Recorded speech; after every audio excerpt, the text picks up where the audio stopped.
اللہ تعالیٰ سورۃ صاد آیت 21 اور 22 میں فرماتے ہیں، اور کیا تجھے جھگڑا کرنے والوں کی بھی خبر ملی جبکہ وہ دیوار پھاند کر محراب میں آ گئے؟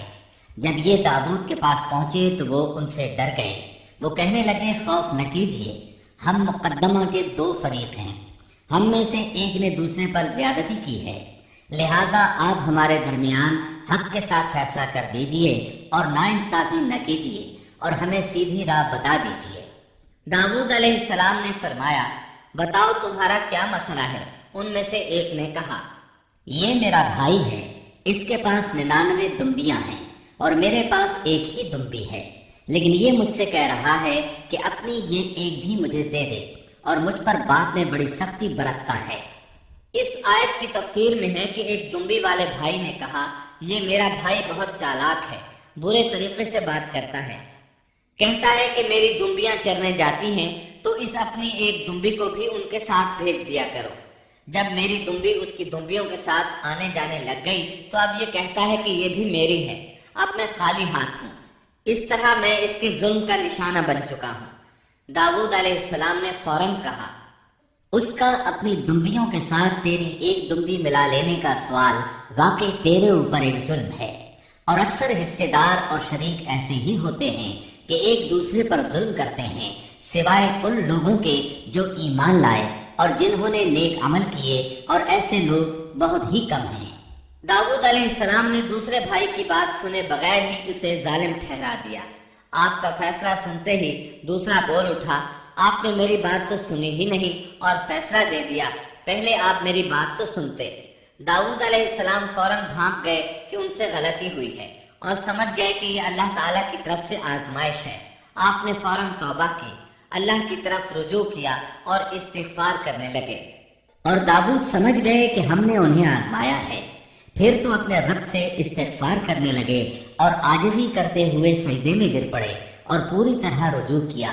بس ہم نے بھی ان کا وہ قصور معاف کر دیا، یقیناً وہ ہمارے نزدیک بڑے مرتبے والے اور بہت اچھے ٹھکانے والے ہیں۔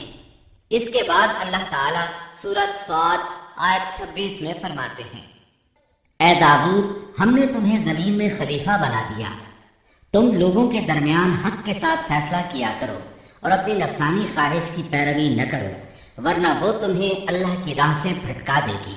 یقیناً جو لوگ اللہ کی راہ سے بھٹک جاتے ہیں ان کے لیے سخت عذاب ہے، اس لیے کہ انہوں نے حساب کے دن کو بھلا دیا ہے۔ اس طرح داؤد علیہ السلام اللہ تعالیٰ کے اس فرمان کے مطابق فیصلے کرنے لگے۔ اللہ کے ہاں ان کا احترام اور اکرام اور بڑھ گیا۔ آپ کثرت سے روزے رکھتے اور خوب عبادت کرتے۔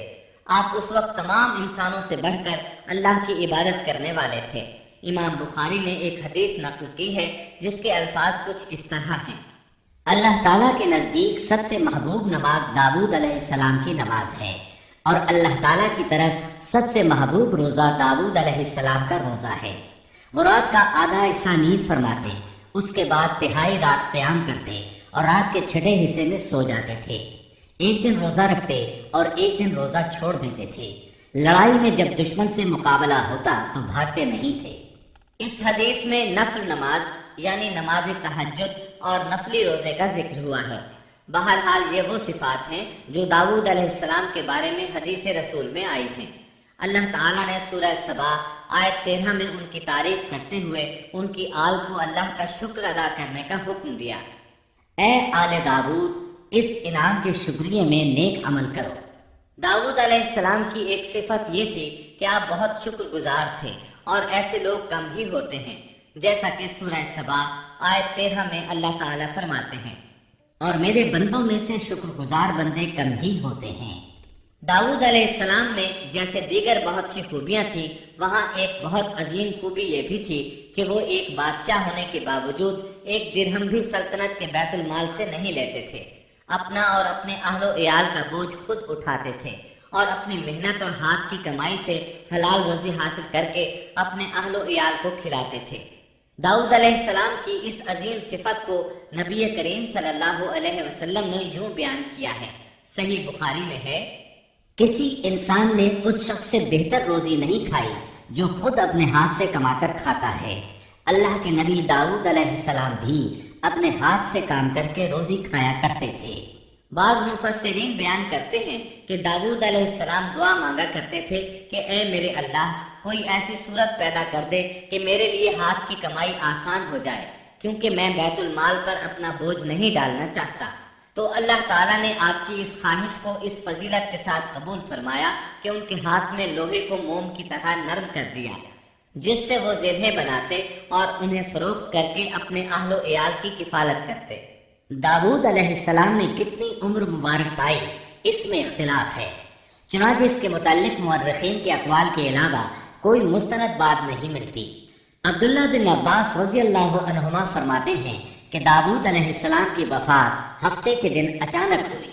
وہ ہفتے کے دن مقررہ عبادت میں مشغول تھے اور پرندے قطارے باندھے ان پر سایہ فگن تھے کہ اچانک اس حالت میں ان کا انتقال ہو گیا۔ اس کے بعد آپ کے فرزند ارجمن نے امور سلطنت کو سنبھال لیا۔ یہ سلیمان علیہ السلام تھے۔